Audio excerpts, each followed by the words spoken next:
இங்கே வாரு. இது என்ன டீசல் தயாரிக்கலாம் சுற்றுச்சு கை. இது என்ன டீசல் தயாரிக்கலாம் போல.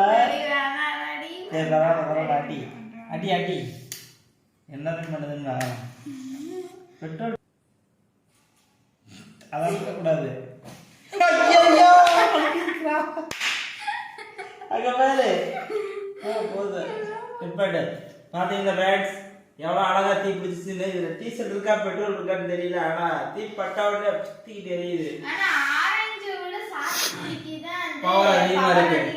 இதுல வந்து என்ன தெரியுது, இதுலதான் ஃபயர் அதிகமா இருக்குது. இதனால சாத்துக்கட்டியே வாங்கி சாப்பிடுறது நல்லா விலை கம்மியா இருக்கும், நல்லா ஸ்ட்ரென்த்தாகவும் இருக்கலாம். ஓகே, ஆரஞ்சு வாங்குறத விட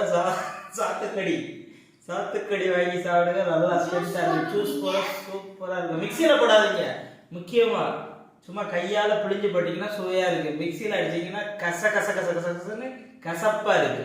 நீங்க அடுத்த ஜூஸ் குடிக்கவே மாட்டீங்க. அதனால அழகா அப்படி அறுத்து எலிஞ்சம்பழம் ஜூஸ் போடுற மாதிரி பிழிஞ்சு சூப்பரா சாப்பிடுங்க, சுவையா இருக்குது. ஓகே பாய், நெக்ஸ்ட் வீடியோவில் பார்க்கலாம். போயிட்டு